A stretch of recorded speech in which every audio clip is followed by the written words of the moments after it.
Scotland's world-famous natural beauty has a power all of its own: wind power. Hadyard Hill, developed and built by the Scottish and Southern Energy Group, capitalises on the power of the wind in style. 52 70-metre-high turbines offer an installed capacity of 120 megawatts. But no less impressive has been how the Community Benefit Fund from the wind farm has been used to improve energy efficiency in the local area. The Energy Agency was an initiative that we set up 10 years ago now with the help of European funding.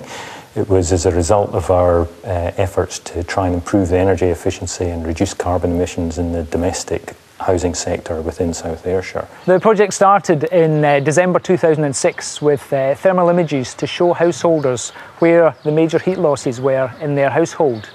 We then used that to persuade them to sign up for the free insulation measures on offer.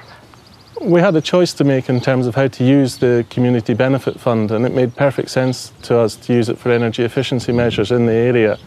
We were already using the wind farm to produce green energy at Hadyard Hill, so to complement that on the demand side of the equation with using the Community Benefit Fund for green measures made perfect sense to us.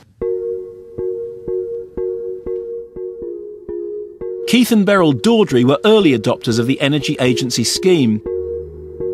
Idyllically located in a small valley below the Hadyard Hill turbines, their former schoolhouse was nevertheless a classic hard-to-heat property. The rooms that we're in were old classrooms and no insulation whatsoever in here. A Victorian building, 150 years old. And so here we thought essentially to have loft insulation in the roof space here. We became aware of the fact that there was an energy saving fund which Scottish and Southern were enabling 3 community council areas affected by the wind farms would be able to receive. We had all the loft insulation done in the studios and the ancillary rooms in here, and also in the house we had that beefed up as well to modern day standards. And almost from the outset you noticed the difference. You would walk in and the residual heat, for instance from the kilns or just from the heating from the day before, was still evident, where before it had just disappeared. Across the valley in Bar, Mr and Mrs Peter Torbett explain how they were able to take advantage of the Energy Agency's management of the Energy Fund and transform their home too.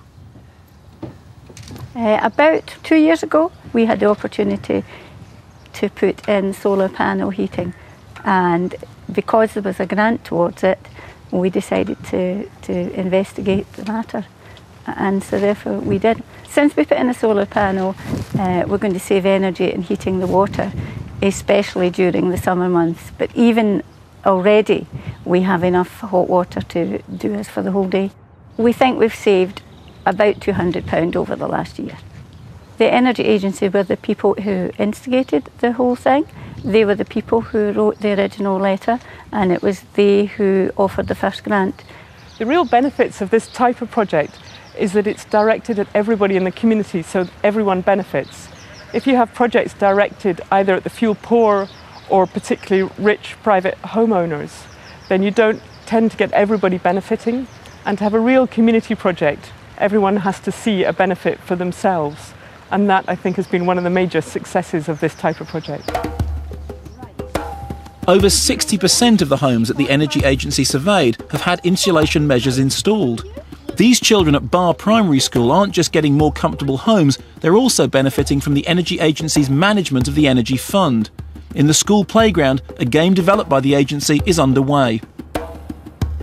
It's a game on electricity and how to save it. 1, 2, 3, 4, 5. She gives you a question, then you have to answer it, and if you get it right, you get some money, and if you get it wrong, you don't get anything. The game teaches the next generation of Ayrshire lowlanders how to be energy efficient and how best to manage the planet's resources. They take winning very seriously, but they're also learning valuable lessons. And the message is clearly sinking in. Without the lessons on this, the future would be bleak for people, and people would have to pay millions to sort out the damage that they've done just now. And having demonstrated these successes with the Hadyard Hill Energy Fund project, the Energy Agency believe they've created a model that can be replicated across Scotland and beyond. There are now several projects that are following the template which has been shown to work in this area. Girvan is a particular local example where there is a larger population base, a lot more houses, and the uptake is extremely good in that area. We see this as a major way to promote sustainability and have an impact across Ayrshire, Scotland and the rest of the UK. We have a target of eliminating fuel poverty by the year 2016, and the Energy Agency will be major players in ensuring that we reach that target.